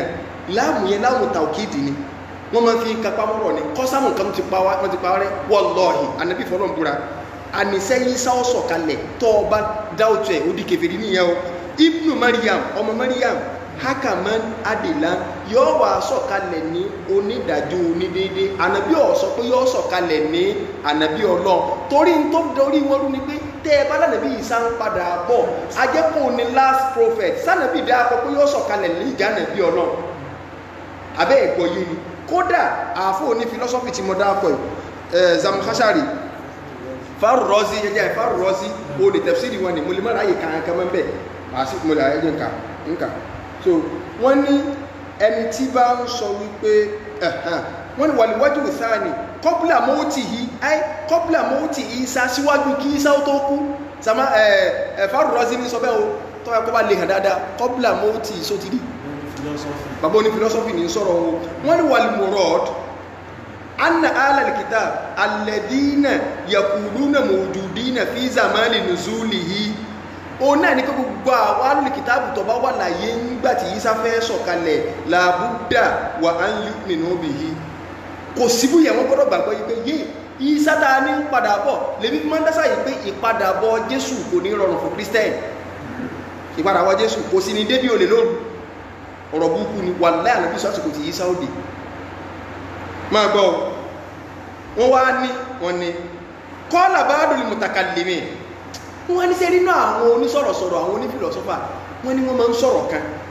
lọ́dọ̀ wọn innahu la yamna'u nuzulahu minas sama'i ila dunya ila annahu inma yanzuru inda irtifa'il takalif aw bihaythu la yura idh law nazala ma'a baqa'i takalif ala wajhi yurafa annahu Isa lakana imma yakuna nabiyyan wa la nabiyya ba'da Muhammad alayhi salatu wassalam aw ghayru nabiyyi wa dhalika ghayru jaizan lil anbiya wọ́n ní ìtí àwọn ní pé ṣe bí àsìkò tí Ìsá sọ̀kalẹ̀ ẹ̀mọ̀gbọ̀n wọn láwọn fìlọ́sọ́fà ronú bá ara wọn náà làwọn náà ṣùgbọ́n nígbà táwọn fẹ́ kú wọ́n padà túbá látara àníyàn tó dáa wọ́n ní wọ́n láwọn fìlọ́sọ́fà tó wá ronú pé ṣe bí òfin ẹ̀sìn máa ṣe tọ́ ọba ṣe lè ọgbàládá tọ́ ọba ṣe ó jìyà ọ̀nbẹ́lẹ̀ tí Ìsá ò fi padà dé ṣé tó bá wá padà dé ṣé ànábì Ọlọ́run láàlọ́ jẹ́ ni tó jẹ́ ibi òfin ànábì kan wà nílẹ̀ kí ni Ìsá wà jẹ́ ipé tẹ́ bá sì ní kí tún ṣe ànábì iléyìn kọ̀lẹ́tọ̀ wọ́n ní wàhádàlì ishkal indi ìdọ̀ yìí fún wọ́n ní sórí rújú tọ́fẹ́ dàlàkà rẹ̀ rú àwọn ní indi lọ́dọ̀ tèmi láyé fún ó wà lẹ́ ọ̀rọ̀ bàjẹ́ ọlẹ́ bàjẹ́ àbáni ìrújú búkú tọ́fẹ́ ọgbẹ́ kẹ́ ẹ̀sí tó bá dé sànàbí Ọlọ́run náà ni ó wà jẹ́ sí tó wájọ́ lẹ́yìn fànàbí rẹ̀ ẹ̀sí tó wájẹ́ kíníkẹ́ ẹ̀sí ó lóòtọ́ ànàbí ọwà di méjì wọ́n ní sórí rújú tó kó kálábùlò mú ọ nínú làákàì wọ́n ní láyé fún lè ánàntì al-anbiya wọ́n ní ìparí àwọn ànàbí ìlà mọ́bùáfì Muhammadin fa inda mọ́bùáfì yìí intahati tilkal mudda tí ó bọ́lọ̀ sí bá nàbí dìde àsìkò yẹ ti tánà fala yabu'udu an yasira ba'da nuzulihi taba'an li Muhammadin sallallahu alaihi wasallam wọ́n ní kò síkò ìyí òòjú kọ̀dẹ̀ jẹ́ nǹkan tó jẹ́ ìmọ̀ ká sọ fún wọn sọ yìí sákalẹ̀ ọdọ́mọlẹ́yìn ànàbí síbi nànàbí náà sọ ìhákàmán kò mú tẹ̀rí àmì ìwà kódà ànàbí ìṣò ní sáájú kírun ẹ̀yìn máa dì ní ò ti máa kírun tí bàbá ní tafsiri kìíní sọ ní bàbá ní philosophy wọ́n ní tó jẹ́ ànàbí ní sọ́ọ̀sọ̀ kalẹ̀ hakaman adilan falayakutulanna dajjal yóò sì oní ọ̀pá Dajjal sọ ọgbọ́n tánàbí sọ ànàbí ní ọ̀pá Dajjal wala yaqtulanna al-khinzir gbogbo bá ti rẹ́lẹ́dẹ̀ yóò pa wala yaksiranna as-saliba tó bá ti rí àgbélébù báyìí yóò máa rún dànù ni wa takuna sajdatu wahida lillahi rabbil alamin. Thumma qala Abu Hurairah nígbàtá níbi wá sọ̀rọ̀ ta Abu Hurairah wá ní lẹ́gbàtá Abu Hurairah ń kàdí sí wọ́n pé Ọlọ́run nìkan àwọn èèyàn máa jọ́sìn fún gbà náà so Abu Hurairah wá ní ẹ̀mọ̀ gbọ́ wákìrọ̀ ú kó lè bá a mọ̀ Abu Hurairah lọ́kọ́ má dì sí wọ́ Abu Hurairah wá ní ẹwà mọ̀ ká ń ṣí tún tọ́ba wúyì tẹ̀kù sí ìrù ayá ilé mi fẹ́ tún fún yín pé wa in min ahlil kitab illa la yu'minanna bihi qabla mawtihi ayà tí mo gbọ́ yé lẹ́nu ànábì tánàbí fi sọ àdíìsì kalẹ̀ ni pé kò sí ahlil kitabu kan o àfikọ́ gba Ìsá gbọ́ síwájú kó tó kú kí Ìsá ó tó kú nígbà tí Ìsá bá dé padà ó ní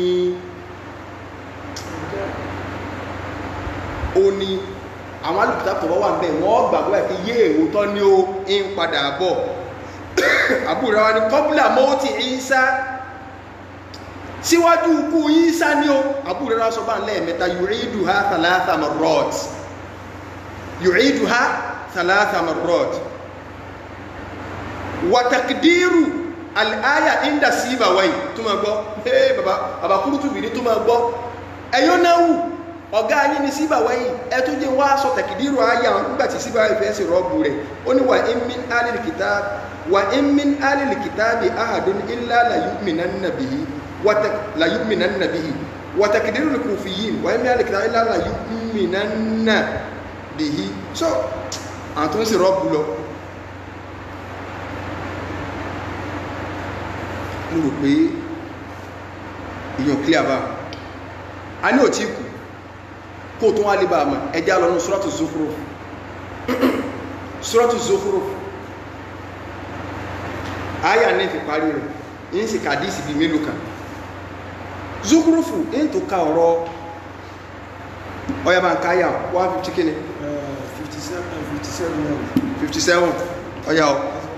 57 ayà 57 Suratu Zukhruf Kùrán kíní kẹ́mọ̀ wá káàkiri ọya ولما ضرب ابن مريم مثلا إذا قومك منه يصدون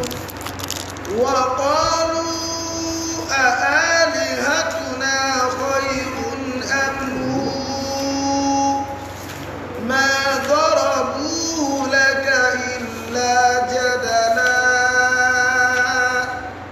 بل هم قوم خصمون.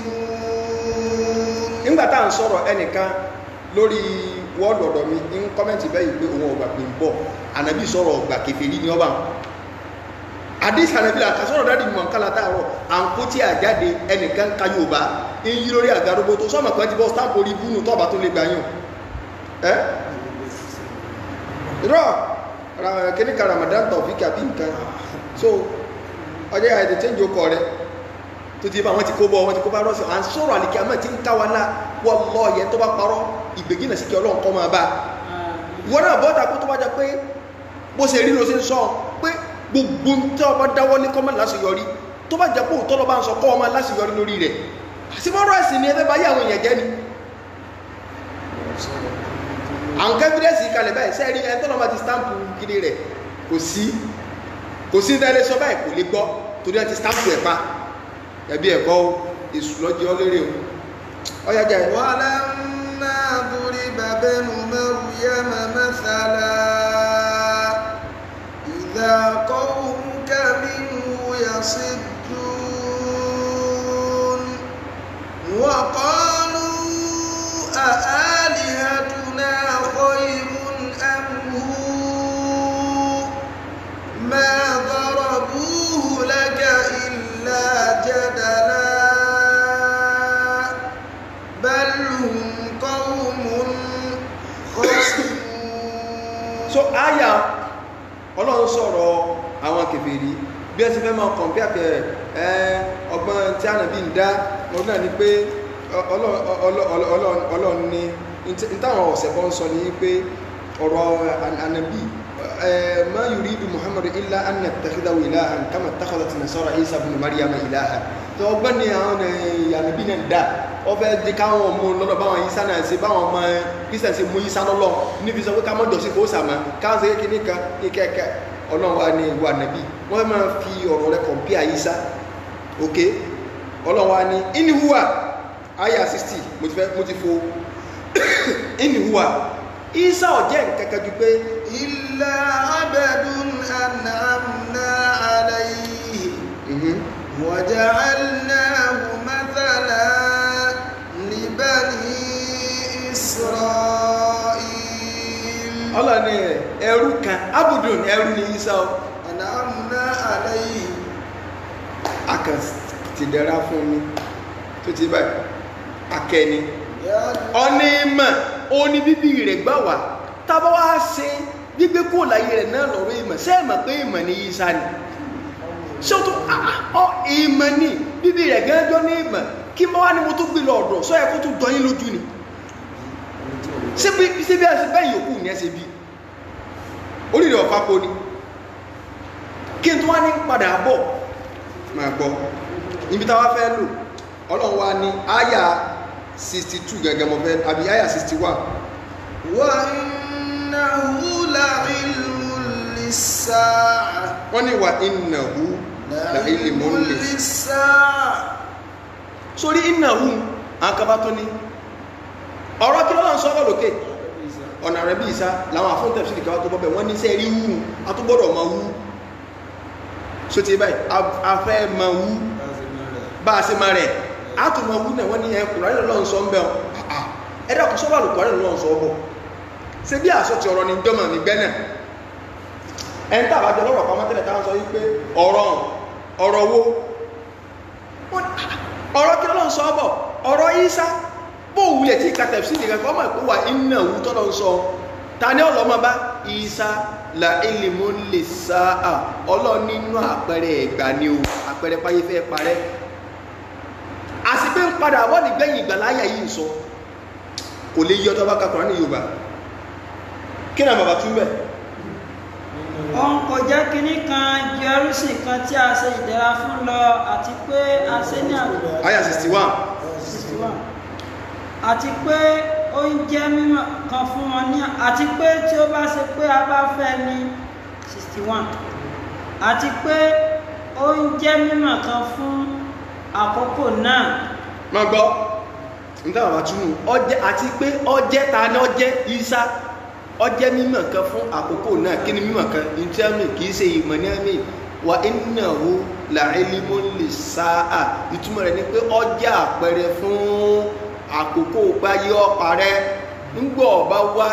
ayé ti súnmọ́ parẹ́ nù ntọ́lọ ń sọ ń bẹ̀ nù. la tamtarunna biha. kọ́ńbà lọ́jìnà lọ sínú tafsiri suratu Zukhruf lọ́dọ̀ Faru Rọ́sí àbí ó ní wa innahu wa qara Ibn Abbas ó ní Abdullahi ibn Abbas afáfá rọ̀ sí lọ sọ yíò pé innahu la ilmun ay wa huwa al-alama ẹ̀ wọ́n ní pé sharitun min ashrati sa'a àpẹẹrẹ ẹ̀gbà páyé fẹ́ parẹ́ tí sọ padà wà nígbẹ̀yìn ayé òní Ọlọ́run sọ níbẹ̀ yẹn bí Abdullahi ibn Abbas ṣe túnú bí Qurtubi ṣe túnú bí gbogbo tafsiri ṣe túnú kámẹ́bà lọ́jì náà. fala tamtarunna biha